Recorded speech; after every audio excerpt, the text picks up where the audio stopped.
They told Earth to shut up when they first human ambassador stood in front of the Galactic Council, unarmed, open-handed, speaking in clean, clipped trade language. The response was laughter, real public diplomatic laughter. One of the delegates from the Yevnar Collective even broadcast it live. Your species is admirable for a pre-mechanical civilization, he'd said, teeth shimmering like polished glass. Return when you have anything of value. That was 3 years ago. They ignored every signal after that, every warning, every silent clip of kinetic rail testing sent across the void. Not one response, not even a diplomatic insult. The Council simply blacklisted Earth from all channels, locked out, forgotten, irrelevant. But Earth didn't forget, and Earth didn't stop. Captain Reiner stood motionless at the edge of the launch bay, the smooth steel floor vibrating beneath his boots as the last of the rail-loading armatures locked into place. 32 tungsten slugs, each the size of a small car, sat buried deep in the triple barrel array, cooled and ready to launch. No fuel, no explosives, just gravity, magnets, and mathematics. Pure physics, pure violence. He clenched his jaw. His eyes didn't blink. Behind him, the rest of Ravager class Destroyer 1, named Silencer, was a symphony of discipline and brutality. 500 crew, all human, all silent, all born from a world that had been mocked, dismissed, locked out from the stars. Now they orbited silently in the shade of Curin 4, a diplomatic outpost planet held by the Council, a planet built on the assumption that peace was guaranteed. Reiner didn't believe in peace, not anymore. The message had been sent one final time 2 days ago, a short signal. Same words, no emotion. Final warning. Earth possesses superior kinetic technology. This is not a bluff. They never answered. The old man back on Earth, Admiral Haverson, had given them a full 72 hours before ordering first strike. Reiner had asked for 24. The last hour was ticking now. No signals, no lights from the Curani satellites. The arrogance of the Council hadn't changed. Still so sure humanity was beneath notice, still convinced the silence of Earth meant submission, not calculation. Reiner's comms officer, Dawn, spoke low. Behind him, Council fleet detected. 2 minutes out, standard patrol load out. No shields up. Reiner didn't turn any message, nothing. Reiner breathed in. Slow and steady, not anger, not hatred. Just focus. Clarity. He wasn't here for revenge. He was here to correct the record. Arm, primary railgun, all barrels sink. For simultaneous discharge, sir. Somewhere deep in the armored gut of the ship, systems hummed, capacitors charged, magnetic coils began to spin. The Curani fleet came into view, sleek ships curved like crescent blades, drifting towards Silencer without even a raised shield. No tactical maneuvers, no warnings, because Earth was still the joke. The footnote, they'd forgotten. Physics doesn't care who's laughing. The countdown hit 0. Reiner spoke, voice even, fire. No thunder, no flash, just the sudden screaming absence of silence. 3 rods accelerated to Mach 15. Invisible death breaking the atmosphere before the Curani command ship had time to register heat on the planet below. Diplomatic towers turned to light. Shield stations, always left cold in peace zones, vanished in the shockwave. The command ship's hull split open mid-sentence, as if the void itself had torn a page out of existence. The rest Of the Council fleet scattered, too slow, too unprepared, too certain of their superiority. 3 more slugs followed, then another. No flashy weapons, no AI drones, no energy beams, just human engineering. Pointed directly at Arrogance. 10 minutes later it was over. Reiner finally turned. "Send the message," he said. Don looked pale. "Message, sir." Same words, just one addition. He walked toward the command deck, eyes locked ahead, voice calm as steel. Final warning delivered. The silence that followed wasn't peace, it was fear. Deep in the core of the silencer, every screen was alive with chaos. Council broadcasts flooded the interstellar. Channels scrambled frantic. Transmissions in 100 different languages, no unified command, no strategy, just panic.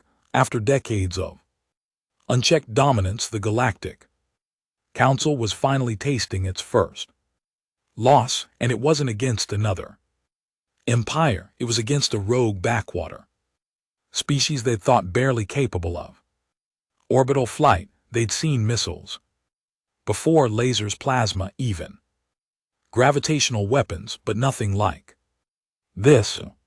Nothing so precise, so quiet, so final. Reiner stood at the center of the bridge as data rolled in. Don's fingers worked the console faster than they had in his entire life, sweat dripping down the side of his face. "Council network is in full lockdown," he reported. "Every major species is scrambling. Planetary shields going up across 12 sectors." "Too late for shields," Reiner said. Behind him, Lieutenant Varick, weapons chief, kept his eyes on the orbital scans. "The diplomatic fleet is gone, sir. No survivors. Council vessels at outpost 3, 5, and 6 are rerouting toward Curran's orbit," but he trailed off. "But what?" Reiner asked. "They're not responding to hails. No orders, no formation. It's like they don't know what to do." Reiner nodded. "They don't. Because for all their superiority, the Galactic Council had never been challenged, not truly, not by someone who refused to play the game. Earth had learned that the hard way. 3 years ago, the Council had dismissed humanity, not because of hatred that would have meant they felt something, but because of disinterest, the way you might ignore an insect crawling on your shoe. You don't talk to it, you don't argue, you just assume it'll die or get stepped on eventually. Reiner clenched his jaw at the memory of the ambassador's face. Jensen had stood on the marble floor of the Galactic Council hall offering peace, trade, and alliance, and they'd laughed. Then they shut off the cameras and locked Earth out of every known star route. Even civilian ships were denied jump coordinates. That was when Earth stopped talking, when Earth started building rail guns, and now they were listening. The screen on the far wall blinked red. An incoming transmission. Unencrypted Council standard band. Don's voice broke the tension. "Sir, it's them, one of the Council command members, not the central body, but high ranking." Reiner nodded slowly. "Put it through audio only." There was a burst of static, then a voice clipped high, arrogant but trembling beneath the surface. "This is Command Vice Helilithrin of the Valari Ascendancy, speaking under authority of the Galactic Council. Interim directive. Human vessel silencer, you have attacked a Council-sanctioned outpost and destroyed multiple diplomatic assets. You are ordered to stand down and await judgment. Failure to comply will result in your Reiner." Cut the signal mid-sentence. Dawn's eyes widened. Sir, they're not here to listen, they're here to restore. The illusion of power, Ryanair said. Voice quiet, they're still in control. In their minds, but we just embarrass them, that's worse than threatening them. Empires fall over pride faster than over blood. He turned back to the crew. They'll retaliate, not immediately, but they will, they have to, their whole structure depends on being unquestioned. Varric looked uneasy. Do we hit the next target, sir? Ryanair nodded slowly. We keep pressure, strike, and vanish. One fleet, one punch, then we move. We've got 6 more rail slugs and 3 fallback coordinates. Dawn hesitated. You don't want to hear what Earth says first. Rayner looked at him like he just said something naive. I know what Earth wants, and he did. This mission had been approved in shadows beneath the surface level. Diplomacy and speeches about peace. Admiral Haverson hadn't signed a declaration of war. He didn't need to.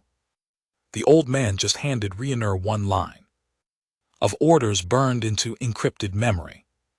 Let them remember us, that's what this was, a memory written in fire. The nav screen pulsed. Another council planet.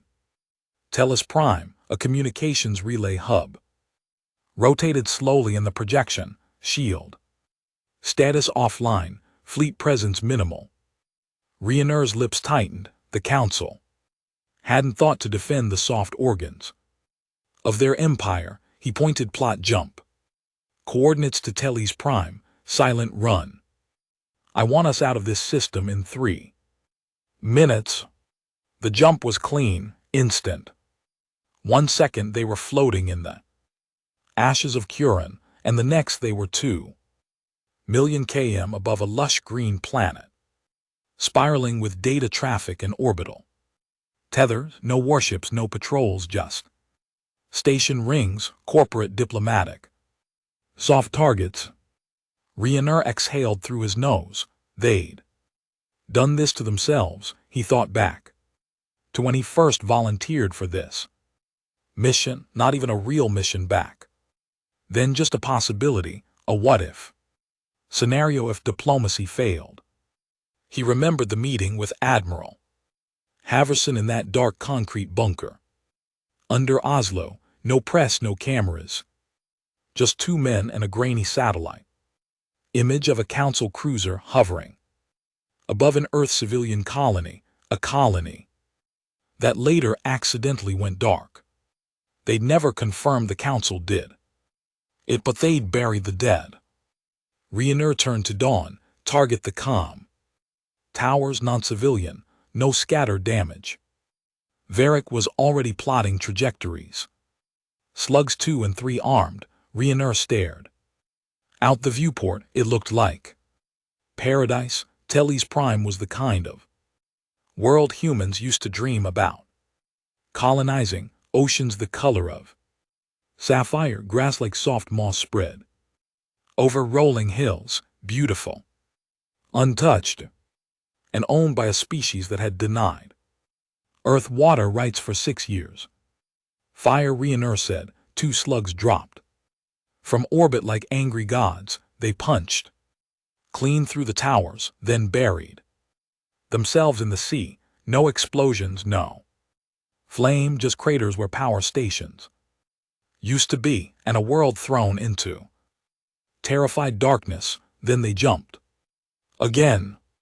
3 more jumps, 3 more targets, all non-military, all critical. A trade station on Ballora 9, a shield relay on Oryx Belt, a refinery deep in the mining fields of Zorax Spine. Each time 1 strike, 1 message, final warning delivered. Each time no survivors, no response fleets. And each time the council grew quieter. But back on Earth, the noise was growing louder. Ryanair's final jump brought silencer back to the dark side of Luna Base, the Earth's military staging. Ground shielded from public channels, hidden behind decades of media silence. They docked in dead silence, no trumpets, no applause, no flags, just steel and cold air and the eyes of people who'd waited too long for justice. Admiral Haverson met Rainier in the debrief chamber. No handshakes, no salutes, just a long stare between two men who had watched the world they loved get mocked, robbed, and forgotten. Haverson broke the silence first. They're calling it terrorism. Rainier didn't blink. Of course they are. They've started rallying fleets, 20 species unified banner. Rainier crossed his arms. They can unify all they want. Doesn't change physics. Haverson cracked the smallest hint of a smile. Damn right. Then the Admiral turned, activating a widescreen map of the galaxy. Dozens of red marks lit up. Fleet deployments. Council hubs possible. Counteroffensives. We have 7 days before they make their first real move. They'll come heavy. They'll come angry. They'll try to erase us so they don't have to answer for underestimating us. Rainier nodded. What's the plan? Haverson looked at him, not as a captain, but as a weapon. We do what we've always done, survive. Number Haverson's eyes hardened. We make them bleed for every light year. Rainier nodded once. The war wasn't coming.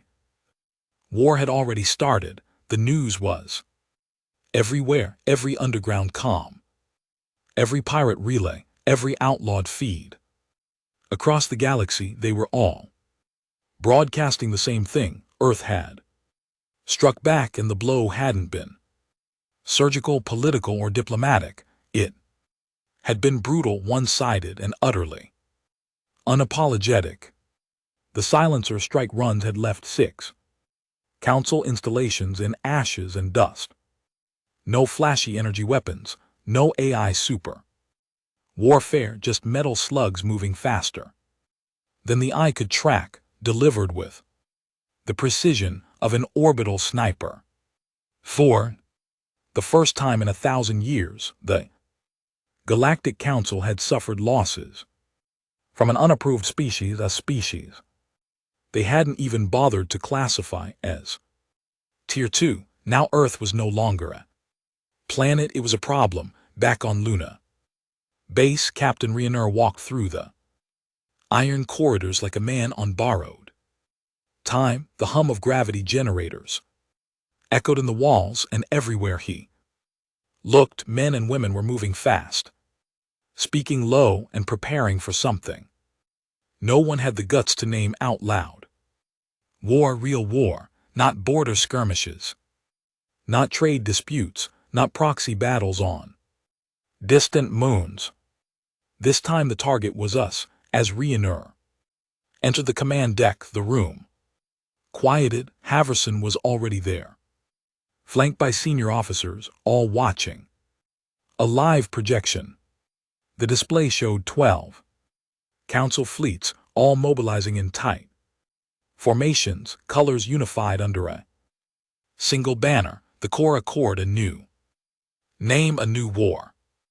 They're not calling it a response, the Admiral said without turning. They're calling it a cleansing operation. Rainier's jaw flexed. Charming. They've labeled Earth as a contaminated growth, unsanctioned, illegitimate. Their public channels are spinning it like we've destabilized galactic harmony. Because we fought back, because we made them bleed. Haverson turned toward him. Now eyes hard, lips pressed thin. The core accord fleets are en route. They'll be in the Sol system in under 5 days.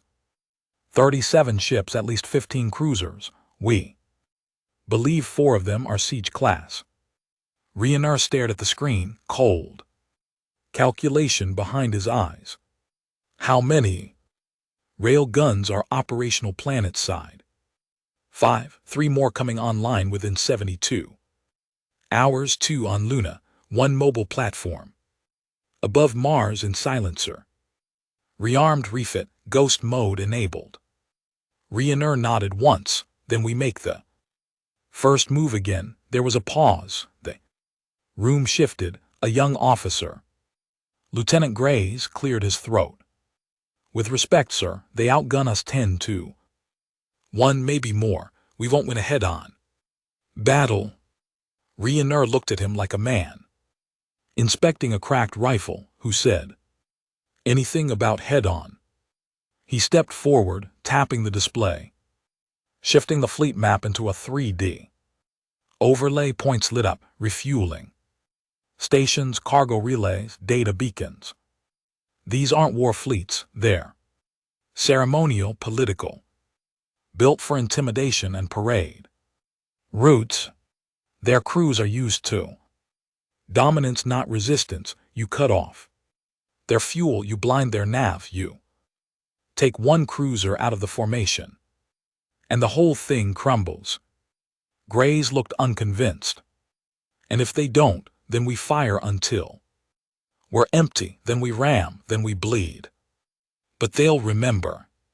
Silence followed because everyone knew he meant it. Haverson broke the tension. Earth's population is being moved into underground shelters, global blackout in effect within 48 hours. Civilian ships have been grounded. Every orbital platform is now military assigned. He looked around the room. This is it. There's no retreat. If they reach the surface, it's over. Ryanair turned, then they won't. Down in Silencer's hangar, the mood was different, sharper, angrier. Crew moved in tight packs, reloading compartments, securing life support redundancies, checking pressure seals with hands that trembled slightly when no one was watching. These weren't born warriors. These were men and women who had spent most of their lives thinking space was a dream until they realized it was a prison with invisible walls built by aliens who smiled with teeth and called it order. Sergeant Kellen met Reiner near the forward rail gun chamber. The man was older than most of the crew. Hard-faced, broad-shouldered ex-miner. From Titan with a voice like gravel and no tolerance for hesitation. They know what's coming, he said. Without salute, they ready for it. Ryanair asked. Kellen shrugged. Doesn't matter, they'll fight anyway. That was enough. They both stared out the narrow viewport. At Earth, a perfect blue sphere hanging. In the dark, peaceful, fragile, the place they were born, mocked and shut out from the stars just for being late to the game. They ever stopped to ask why we built rail guns instead of lasers? Kellen muttered. Ryanair smirked faintly. Lasers are clean, rail guns make a mess. Kellen nodded. Damn right.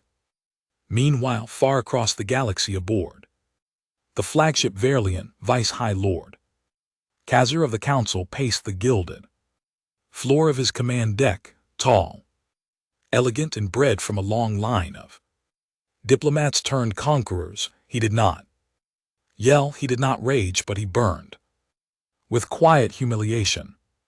They made us look like primitives, he said, voice silk over razors. Yes, High Lord, his aide whispered. They're kinetic. Weapons are effective. Effective, Kazir turned, eyes gleaming.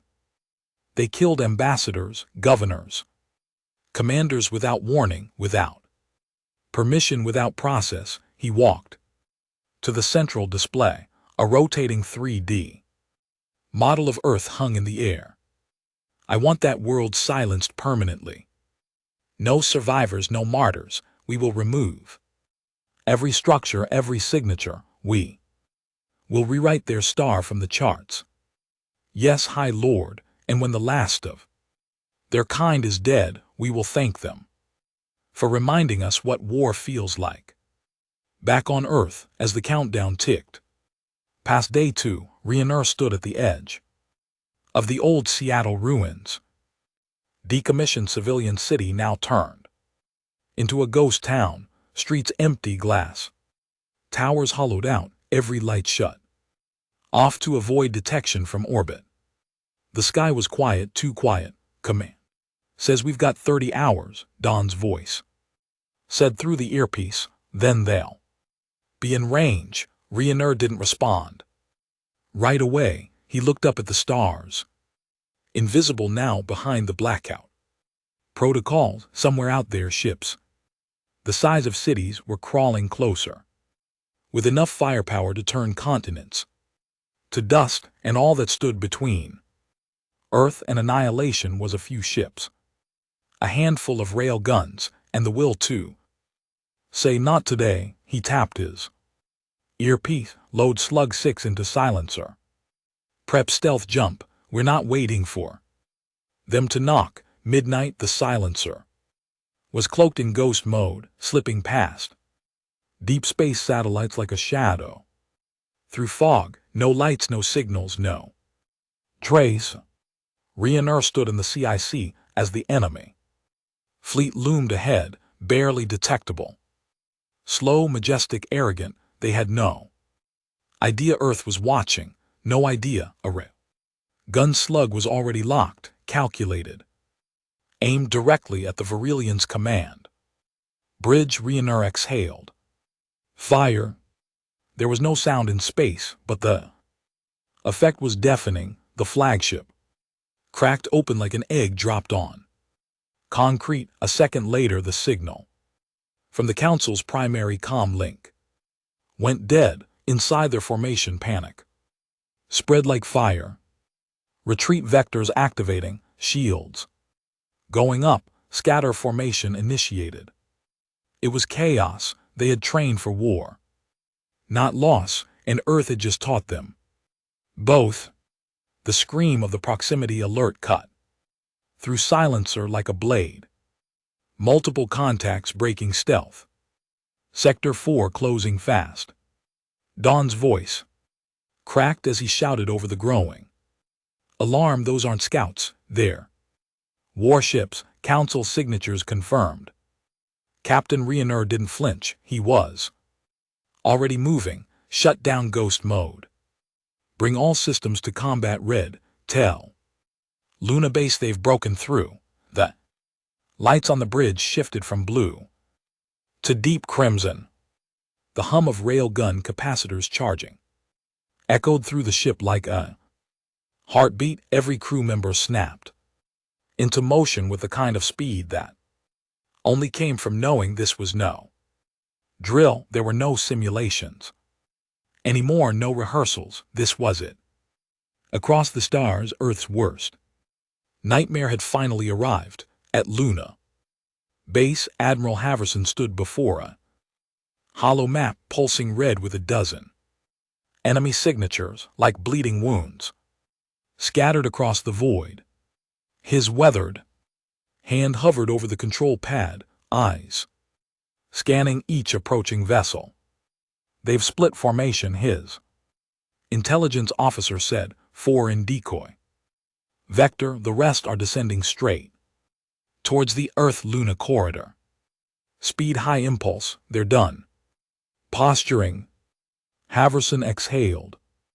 Then so are we. He turned to the tactical console. Bring all rail platforms online. Wake every rail gun on the planet. Tell every operator this isn't about defense anymore. This is survival. A second officer chimed in. We've also got a signal, encrypted human code. Origin outer low orbit. It's silencer. Patch them in. Rayner's voice crackled through the feed. They're coming fast. And they're angry. We clipped their head. And now the beast is flailing. Haverson responded without hesitation. How many ships can you take? Rayner didn't lie. 1, maybe 2. Then we're out of slugs, out of luck. Then you make them count. Always do. The comm went dead. Rayner turned back to the bridge crew. Lock targets, first two cruisers front. Of the pack, strip their pride before they get close. Don hesitated. Sir, what? If they've adapted, if they've reinforced hulls, then we find out, and if we die, we do it doing the one thing humans do best. What's that? Punching. Above our weight, the first rail gun slug launched. It moved faster than light, silent, deadly, unerring. The cruiser Ethylene never saw it coming. 1 second it was broadcasting fleet cohesion commands, the next the command bridge and everything above deck 12 was gone, shredded through by a slug the size of a transport shuttle. The ship folded in on itself, a grotesque twist of bent alloy and flashing panic lights before the reactors ignited, taking 6,000 lives with them. Fleet cohesion shattered. The other ships blinked, stumbled, hesitated, and Ryanair hit them again. The second slug tore into the flank of the Horessa, one of the newer hybrid ships, all aesthetic curves and elegant engines. The hit clipped one engine back and sent the ship into an uncontrolled spiral. Reload, Ryanair barked. Slugs depleted. Sir, we're dry. Then prep, fall back. Bring silencer into Luna's shadow and go dark. We're no use as a coffin. Don looked at him, jaw tight. They'll come for Earth next. Ryanair didn't look away from the stars. Then we bleed them every meter. The council ships didn't slow. Despite the chaos, despite the losses, their remaining 7 vessels pushed into the Earth-Luna corridor like a knife carving a throat. They were done with diplomacy, done with delay. The Velian's destruction had been an insult they could not allow to stand. On board the lead destroyer, T. Velaskai, Supreme Commander Harkin watched the feed from his command chair with furious stillness. So many species had fallen before the council, so many colonies surrendered before a single cruiser touched atmosphere, but Earth had done none of that. Earth had hidden its weapons in silence, bled fleets without taunts or boasts, and then disappeared, only to strike again. It's not a war species, his advisor whispered. Not traditionally. Harkin's voice was as cold as the space outside. Then let's end their tradition. Over Earth, the first plasma strike hit Luna's upper shield. The sky above the moon flared like a dying sun. Thousands on Earth saw the flash, even through the blackout protocols. Split-second burst of light that looked like the world ending. On the surface, automated rail platforms activated simultaneously. No fanfare, no countdown, just the sound of vengeance made mechanical. Tungsten slugs launch from 6 locations, 2 on Luna, 4 on Earth's hidden defense platforms. These weren't orbital warning shots, these were kill shots, each designed to rip through energy shielding and keep going. First 3 hits landed clean. 2 cruisers shredded, screaming away into gravity wells, breaking apart as their internal systems collapsed. But the 4th slug missed, not entirely. It scraped the shielding on the Azer-class dreadnought, fracturing armor but not penetrating. Within moments the enemy returned fire. Red spears of plasma cut through the upper atmosphere, turning abandoned orbital platforms into boiling debris. 1 round struck an unmanned station above the Pacific. The shockwave knocked out 6 satellites and temporarily disrupted ground comms. It was the warning shot. More followed. At ground command, deep beneath the Swiss Alps, the situation was spiraling. They're preparing ground landing vectors, the tactical officer shouted. 3 ships moving into low orbit descent. Haverson stared at the map, voice razor sharp. how many boots can they deploy? 10,000, maybe more, not counting drone support. Haverson turned to his deputy. Tell Ryanair to intercept. The man looked stunned. With what? Whatever he has left aboard the silencer. The bridge was flickering. Half the systems were on backup power. The railgun bays were silent. Life support was dropping every hour. Ryanair's body ached. His temple was cut from a support beam strike when the second plasma burst hit nearby, but he was still standing. He always would. 3 landers detected, Don said through clenched teeth. Targeting Earth's west quadrant. 1 headed for the Denver corridor. That's near the Arcadia base. Ryanair didn't pause. Turn us around. No stealth, no tricks. Don's eyes widened. That's suicide, not suicide. Interception. He leaned close. We get between them and Earth. And if we can't kill them, then we die in their path. The silencer roared to life. No stealth, no cloaking. Just full burn, every thruster igniting. As the ship shot toward the descending landers like a wounded predator, the lead council lander, the Galactic, opened fire with automated turrets, spraying the space ahead with plasma bursts meant to disintegrate. But Ryanair never slowed. His hands gripped the console, knuckles white as the hull groaned and lights flickered. Bring us in close, he growled. Real close, sir. If we hit them, I know. Whisper, I know. They collided just as the Galactic was entering Earth's atmospheric shell. The front of silencer smashed into the side of the lander with impossible force, tearing both ships into spiraling pieces, fire and metal raining into the upper sky like a dying comet. But it worked. The Galactic broke apart, its troop bays ruptured, its systems failing. The remains crashed harmlessly into the ocean, thousands of soldiers never even reaching the ground. From ground command, Haverson watched the feed. His jaw trembled. He didn't speak for a long time. Then quietly, Ryanair, you magnificent bastard. The sky over Colorado was on fire. Streaks of red plasma flared through the clouds, painting the world in a sickening glow as burning debris fell like metal rain. The Council's second lander had broken through Earth's final defensive perimeter and come down just east of Denver, slamming into the ground like a divine hammer. Trees, buildings, and bone turned to dust beneath its impact. And then the hatches opened. They weren't drones this time. They were soldiers 8 ft tall, 4 arms, armorel like volcanic rock fused with gold alloy, built not just to kill but to dominate. The Valori shock troopers had landed on the forested ridge overlooking the wreckage. Sergeant Thomas Drenner locked eyes through the scope of his modified rail rifle and muttered under his breath, well, guess they ain't here to negotiate. His squad was pinned down in the tree in 10 men.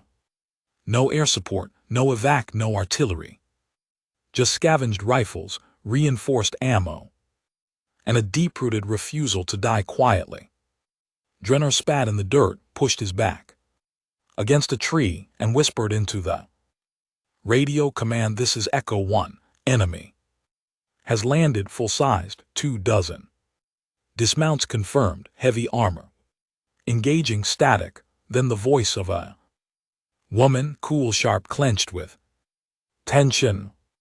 Echo 1, this is Fort Arcadia. You are last unit east of impact. No reinforcements. Delay them. Do not let them breach the mountain. Understood, Drenner said, already moving. If we don't check in within the hour, you won't, he smirked, figured. Then he looked at his men. Some were fresh, some were broken in, all of them Looked like ghosts lit by firelight. Tired, hollowed, but standing. "All right, boys," he said, crouching. "Below, that thing down there, that's what they send to finish wars." One of the younger privates, Rainier, 21, former college kid turned rifleman, stared down the hill, his hands shaking. "We don't even have tanks, Drenner." Loaded a fresh mag. "Nope, they're going to kill us." Drenner looked him square in the eyes. "Yeah, probably, but here's the good news, kid." "What?" He chambered around and grinned with blood on his teeth. "We only got to kill one of them to make the others rethink their landing." The council troopers moved like a wall of death. They didn't bark orders. They didn't shout. They advanced in terrifying silence, rows of 4 shields interlocked, energy lances raised. Anything within reach vaporized, trees split, rocks melted. The air itself seemed to bend around their armor, but they weren't ready for Earth's woods. Drenner's squad had grown up in the dirt, hunted in the Rockies, fought in forgotten wars and abandoned cities. They knew terrain like it was family. First ambush was simple mines. The second trooper from the left stepped on a buried charge, and the resulting blast launched him 20 ft into the air. When he came down, half his chest plate was missing. Drenner didn't wait. He popped up from a foxhole and snapped off 3 rail rounds directly into the exposed flesh. The thing didn't scream, it just collapsed. Then the real fight began. It wasn't elegant, it wasn't glorious, it was ugly. Close quarters, mud, smoke, screams. One of the troopers drove a plasma spear clean through Corporal Deke's chest, then used his body to bash another soldier against a tree. Drenner returned the favor by firing point blank into the thing's open helmet, his rifle barrel cracking from the heat. Another trooper swung wide and launched a blinding concussive wave from its gauntlet, knocking 3 humans off their feet. Like ragdolls, Rainier landed hard, ribs snapping, his weapon tumbling down the slope. The trooper advanced, towering over the kid, and just as it raised its arm to finish the job, boom, Drenner tackled it from behind, slamming a stolen council blade into the joint between its back plate and neck. The creature spasmed violently, black blood spraying over Drenner's face before it collapsed. Rainier looked up, dazed. "You saved me." Drenner didn't answer. He just handed the kid his own backup pistol and kept moving. Fort Arcadia's alarms were already wailing when the first trooper drone broke through. The facility wasn't military, not originally. It had been a research site deep underground, built into a mountain to withstand nuclear strike. But when the war began, it was repurposed. Now it was the command hub for the Western resistance, and if it fell, the whole quadrant would fall with it. Major Ellis, commanding officer inside the mountain, barked into the comms. "Where the hell is Echo 1? Her tech officer, face pale, replied, "They're delaying them, but they're falling fast. We're tracking 12 remaining enemy hostiles." Ellis cursed and slammed her fist on the panel. "They need more time," the tech whispered. "We have the prototype." Ellis froze. "No," she said, "not unless they're at the door." Drenner didn't have a plan anymore. He was bleeding from his side. 2 of his men were dead. A third was missing an arm, but they were still here, still moving, still fighting. When he crested the final ridge, he saw it, Fort Arcadia. In the distance, its mountain gates beginning to close, and in front of it, the last remaining Valari trooper, the Commander, this one was different. Taller, colder, white runes etched across its armor in a language Drenner didn't understand but felt in his bones. It saw him, it pointed. The challenge was clear. Drenner dropped his rifle. It was slag anyway. He pulled a long knife from his vest, scavenged steel from a council blade welded to a human hilt, and he walked forward. The fight was short, brutal. The trooper was faster, stronger. Drenner was already half dead, but he didn't back down. He rolled under its first strike, drove the blade into its leg joint. It howled, swatted him into a rock, bones cracked. His vision blurred, but he stood. He roared and charged. This time the trooper wasn't fast enough. He tackled it to the ground, slammed the blade into its neck over and over until sparks replaced blood, and it stopped moving. Then he collapsed, breathing shallow, body broken but smiling because the mountain still stood. Inside Fort Arcadia, the prototype was sealed. A new railgun design, portable, smaller, faster, forged from what little Earth had left and built with one purpose: take the war to them. Ellis stood over it, then turned to the last tech still alive in the lab. Ready it, we're not just defending anymore. She looked up at the sky, smoke choking the clouds. We're hunting next. The wind howled outside Fort Arcadia, dragging ash and snow across the scorched mountain pass. Major Ellis stood on the observation platform, eyes locked on the ragged horizon where smoke still curled upward from the remains of the council's lander. It was quiet now, too quiet. The price of victory always was. Behind her, inside the mountain's reinforced core, engineers scrambled around a sleek obsidian black construct.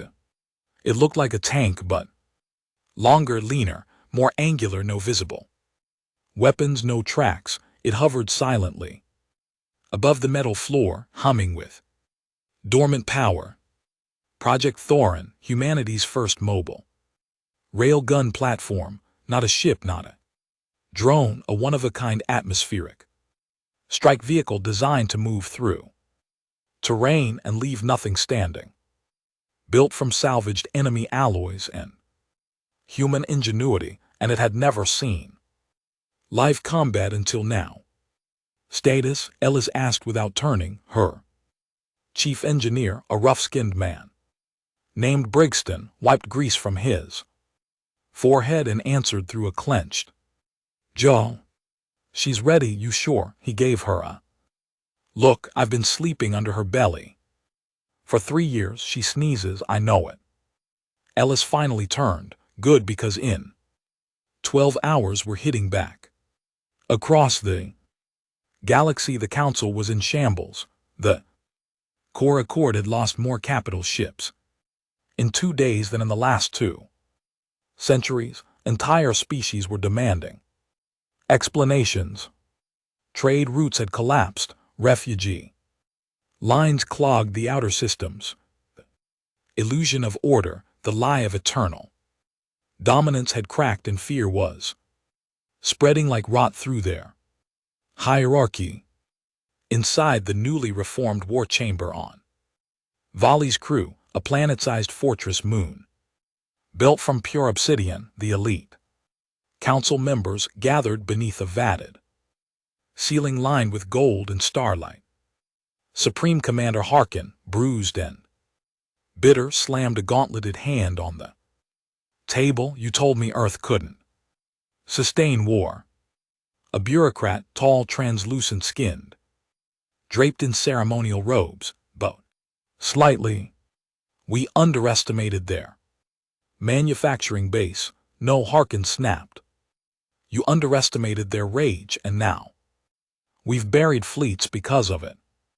Another voice, this one dry and sharp, chimed in from the far end. They fight like a cornered animal.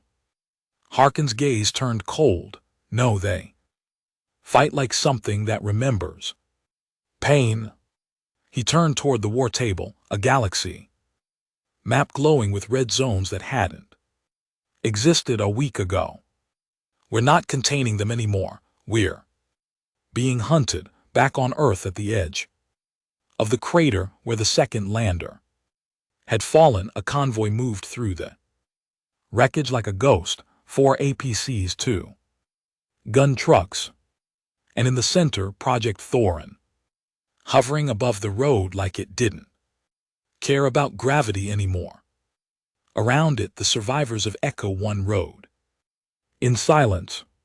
What remained of the Western resistance units now reorganized under a new call sign, Blackling Company. At the front of the lead APC, Major Ellis rode, shotgun helmet off, eyes bloodshot but focused, in her hand a small data pad. Scrolled through classified intercepts. Council fleet remnants were retreating from Earth orbit, bleeding. Directionless but not gone. Worse, intel suggested that a forward operating base had been quietly constructed on Earth's dark side, hidden deep within the Chilean Andes, shielded by atmospheric distortion and buried under adaptive camouflage. That was the next strike point, a hidden foothold on Earth, unacceptable. Ellis tapped the radio. All units, eyes forward. We breach in 6 hours. Thorin leads the charge, a gruff voice replied. Sergeant Danver, one of Drenner's last standing team leaders. Can that thing climb a mountain? Ellis smirked. Doesn't need to climb, it makes the mountain move. Inside Thorin's cockpit, Brixton sat at the control hub, flanked by 2 gunners and a young AI systems tech named Rhea. The interface looked nothing like Earth tech. No joysticks, no steering wheels. Just curved metal panels with glowing veins of light responding to touch, thought, and voice. Power stable, Rhea said, voice low. Mag rails fully charged. Brixton cracked his neck. Let's scare the galaxy. The convoy reached the base of the Andes. By nightfall, what was left of the terrain looked more like a war painting. Burnt trees, broken rock, and charred soil. Drone scouts had confirmed it. Council tech was buried in the mountains, deep tunnels, atmospheric processors, even shield nodes. They were building a permanent presence, not an outpost, a colony. Ellis stood with her team. The ridge, the cold wind whipped her coat as she surveyed the entry point. Natural cavern widened by advanced excavation. No lights, no guards, but she knew better. Danvers, take Bravo team and skirt the west. Plant the jammers. Iria, give me thermal. The tech pulled up a display. Red silhouettes moved beneath the earth like insects. 30 to 40 bodies, humanoid. 2 mechs. No air presence. Perfect. Ellis lifted her rifle, checked the mag, and looked toward Thorin, parked like a sleeping god behind them. Wake her up. The first strike was surgical. The ground around the cavern entrance exploded outward, not from an external blast but from within. Thorin's kinetic round penetrated the shield node through the mountain wall, triggering a chain reaction in the tunnel's power grid. Lights inside the enemy base flickered and died. Before the council could react, Ellis and Black Line were inside. Flashbangs, rail slugs, fire, and thunder. The Valari engineers didn't stand a chance. Most weren't even armored. Their guards scrambled to respond, but Thorin fired a second round, this time down the length of the mountain, collapsing a tunnel and trapping a third of the enemy force inside. Ellis moved like a ghost, her rifle barking controlled shots through smoke. and dust every breath burned, every second was hell. But this time Earth wasn't defending, this time they were cleansing at the heart of the enemy installation. They found it, a beacon, tall, angular, powered by pulsing crystal and wrapped in glyphs. Ellis didn't recognize. Ria's voice cracked in her earpiece. That's a subspace signal relay. They weren't just digging in, they were calling reinforcements. Ellis didn't blink. Thorin, lock on. Target full discharge, no countdown. Brixton asked through comms. She raised her weapon and fired into the beacon.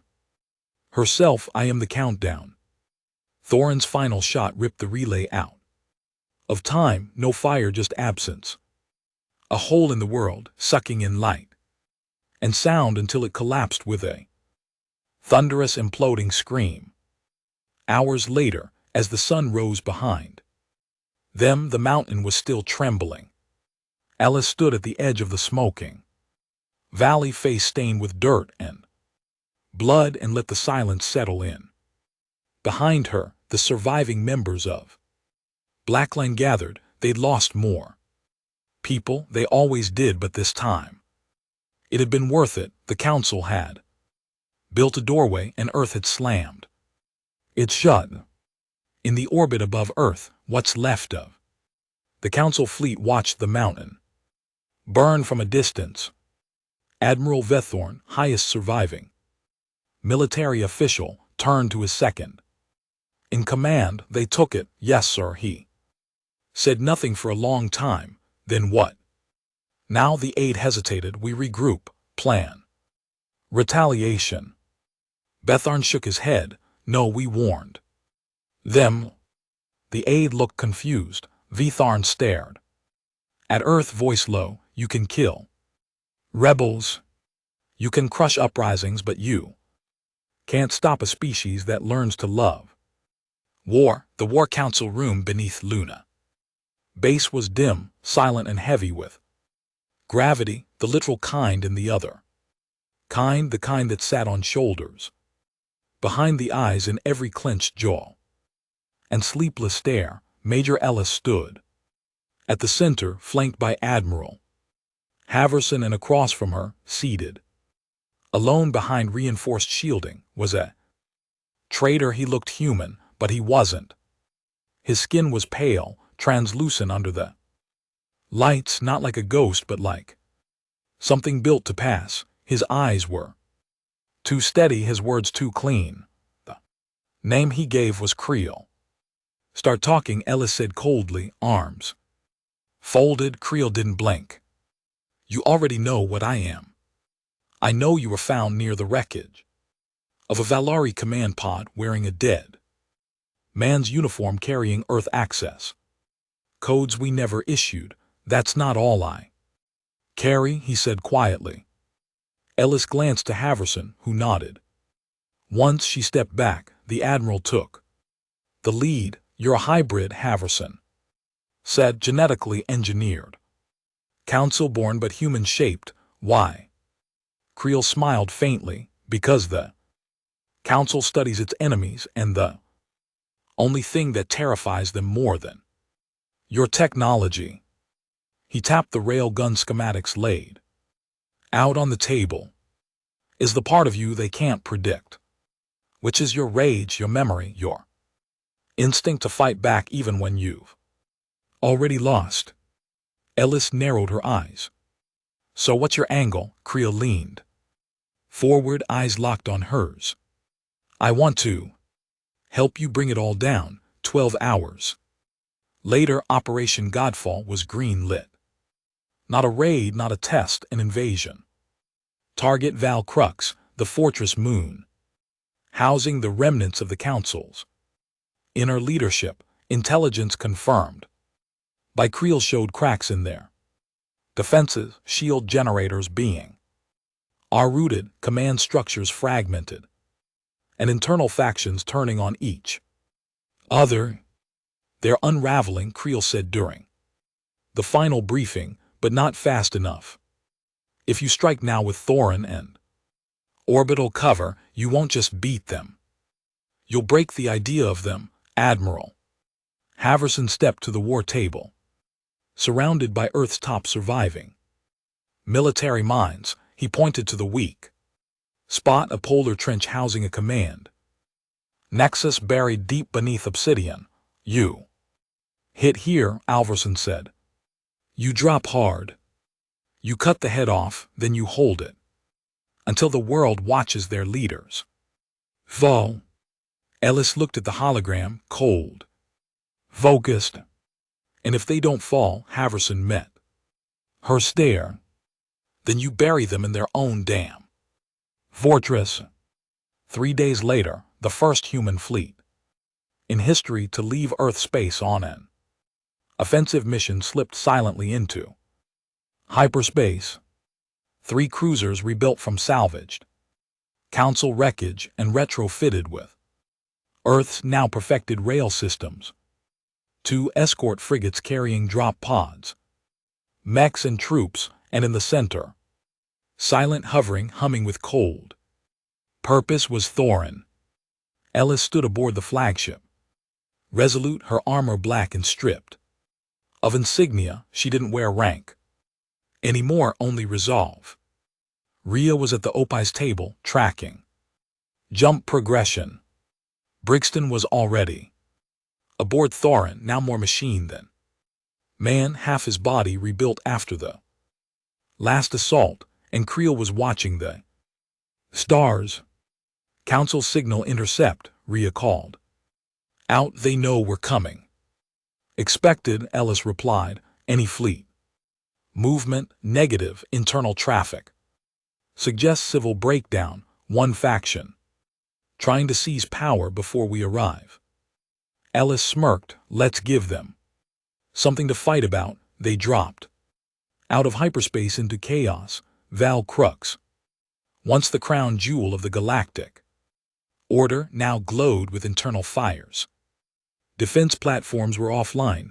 Comms were fractured. 2 Council destroyers orbited on opposite sides, weapons hot, but aimed at each other. A civil war had begun. Earth's fleet cut through the atmosphere like knives. Their rail guns, silent but ready, resolute, held position, deploying atmospheric pods from orbit, pods that burned across the sky like falling stars. Ellis rode in the lead one, her boots braced, fingers locked around the mag-rail rifles. To her chest, across from her, sat a squad of Earth's best blackline company's veterans, survivors of the Denver Corridor, the Andes assault, and a dozen other hellholes no one remembered but them. Danvers leaned forward, face still stitched from the last fight. You think they'll run? Ellis didn't smile. No, I think they'll make us earn every meter, and I think we're the last people on Earth who don't mind paying that price. They hit the surface like thunder. The polar trench exploded upward as Thorin landed first. Rail cannons primed and aimed at everything that dared move. Within seconds, Brixton fired the first round, not at a target but at the trench wall itself. The kinetic force collapsed an entire defensive channel, burying 4 automated turrets and clearing the path for infantry drop. Ellis hit the ground next, rolling hard, rising to a knee and firing immediately. A Valari soldier, panicked, wounded, dropped before he ever saw her.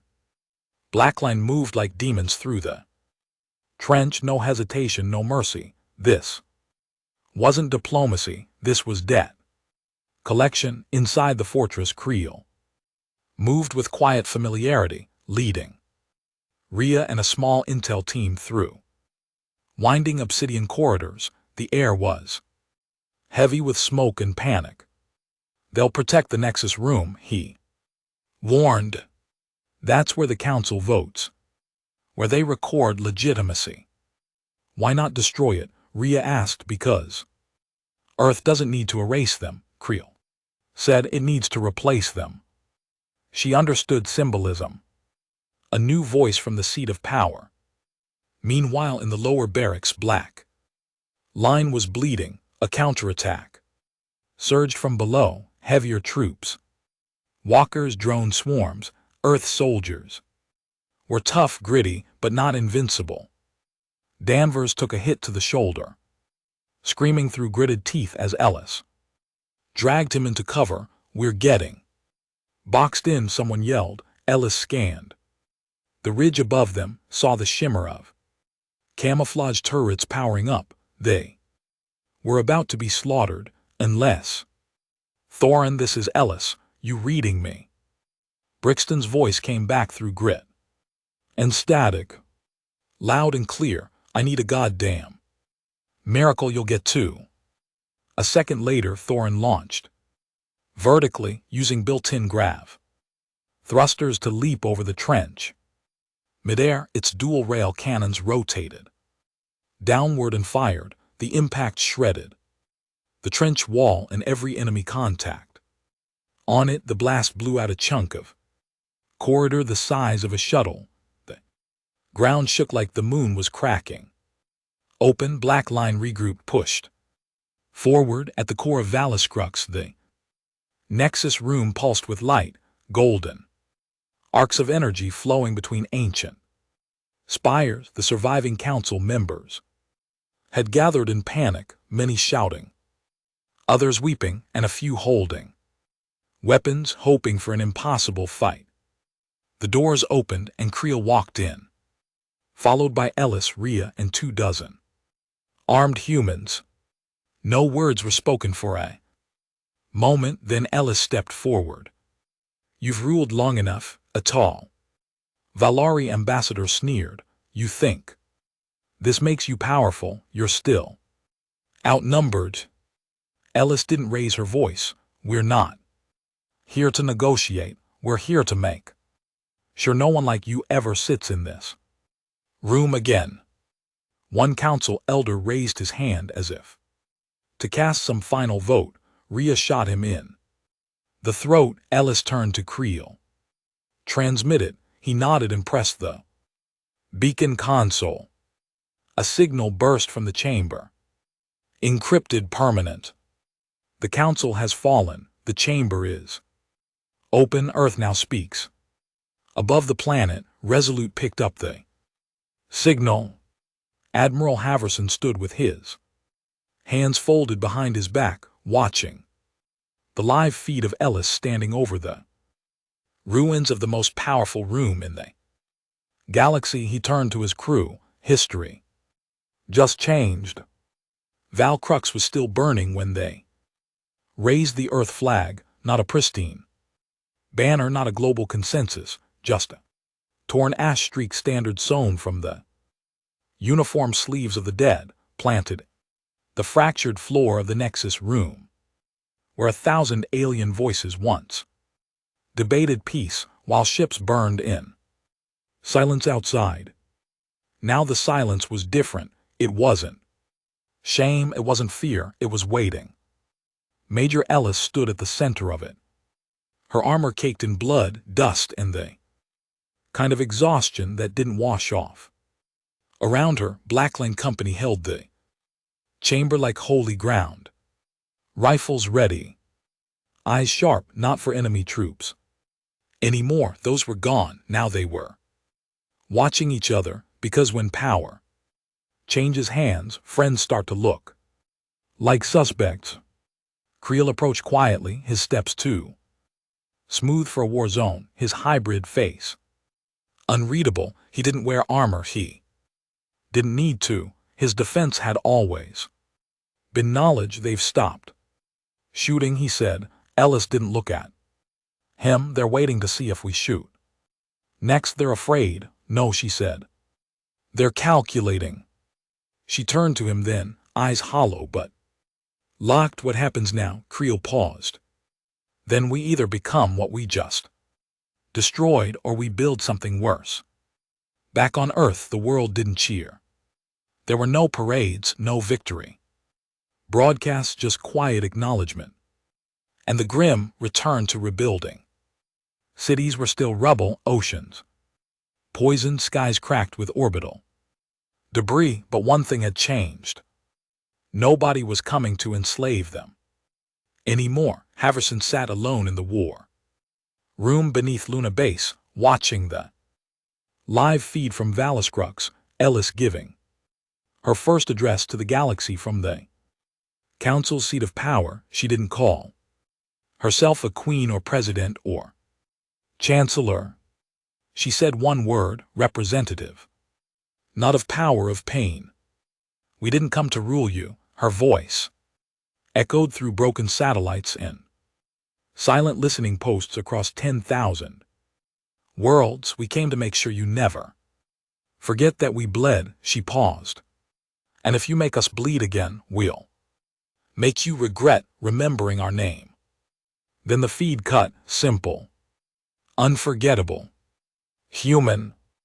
Ellis stood alone after the transmission, staring at the black glass walls of the Nexus chamber. The fires had been doused, the council's symbols erased. The air still stank of plasma and melted ambition. Rhea entered quietly. We have visitors, she said. Ellis turned. What kind? 2 delegations, one Ari, one from the outer colonies. Ellis rubbed her forehead. Already? Rhea nodded. They want to talk about the new structure, trade, borders, authority. Ellis muttered. They didn't come when we begged for help. They're here now. Of course they were, because now Earth had rail guns. In the corridor outside the chamber, Sergeant Danvers limped up alongside Ellis, now wearing a mechanized brace over the leg he'd nearly lost. They want you to sign treaties.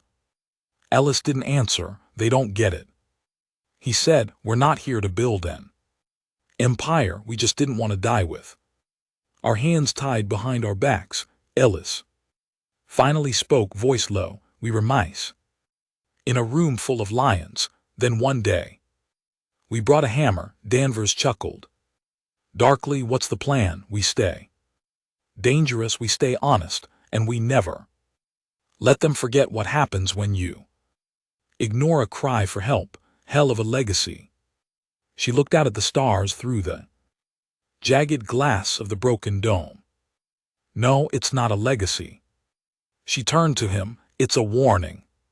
3 weeks later, the first human delegation walked through the Hall of Ascension on Orthanus Prime, one of the original founding worlds of the Council. Their city still glowed with polished marble, golden towers stretching into cloud-wrapped heavens, but the humans didn't wear ceremonial robes. They wore armor, dusty, dented, unpainted. The message was clear: we didn't win with beauty, we won with pain.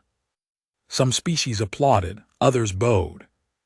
Few glared. In the back of the hall, cloaked in shadow, a former council tactician named Vitharn watched the display through narrowed eyes. His fleet had withdrawn when Valaskrux fell, but he hadn't surrendered. Not truly. He was waiting, watching, and building. He turned to his aide and whispered, they think this is peace. His voice was like ice. Let them back. On Valaskrux, Ellis found herself alone. More often, she no longer needed to fight. The battles were political now. Economic, diplomatic. But something inside her had begun to fray. She missed the gunfire. Missed the weight of a rifle in her hands. Power didn't feel like victory. It felt like chains. Creel noticed. You need to leave the throne, he said. One night. I'm not on a throne. You are. Even if you never sit in a chair. She looked at him. What are you saying? He stepped closer. Let others govern. You weren't built to lead. You were built to remind people what happens when leaders fail. She looked at the stars again, and for the first time in months she didn't feel pride. She felt alone. Rhea took command of civilian operations. Danvers became the first commander of the Earthal defense. Pact Creel disappeared. Some said he returned to the Valari home world, others whispered he'd infiltrated the Council remnants. Ellis didn't ask, she didn't need to. No, she returned to Earth 2 months later, no escort, no celebration, just her and a cold sunrise over Denver's crater. She walked alone to the place where Rhaenyra's name was carved into a wall of twisted steel. Below his name, Drenner. Brixton Jensen Deeks, so many. Ghosts. She pressed her hand to the wall and whispered, "You were right." She closed her eyes. We didn't survive to rule, we survived to make them afraid to forget. The galaxy didn't erupt into celebration. There was no galactic peace, but something far more dangerous took its place. Silence, a new order enforced not by politics but by memory. Worlds that once mocked Earth now traded cautiously. Fleets that once patrolled human space now gave a distance, and rail guns, those ancient, brutish tools of raw violence, every species wanted them now, but only one knew how to build them right. Only one had learned what it cost, and only one had fired them with rage. Ellis lived quietly after that. Her name appeared in books, statues were built, her face on stamps, coins, even cathedral murals on distant moons. But she never returned to Valiscrew. She left that place for the diplomats. Her war was over, or so she thought. 10 years later, a new fleet crossed into uncharted systems. No flag, no signal, no warning, just black holes in old Council tech, rebuilt, reforged, and wrapped in silence. At its head, Admiral Betharn. He had waited, he had watched, and now he was ready, not for vengeance, for correction. As the first warning signals reached Earth, as lights began to blink red across Luna Base once more, someone pulled an old name from a forgotten file. Ellis. They needed her again, not to rule, not to lead, but to remind the galaxy one last time: you don't ignore Earth, not anymore.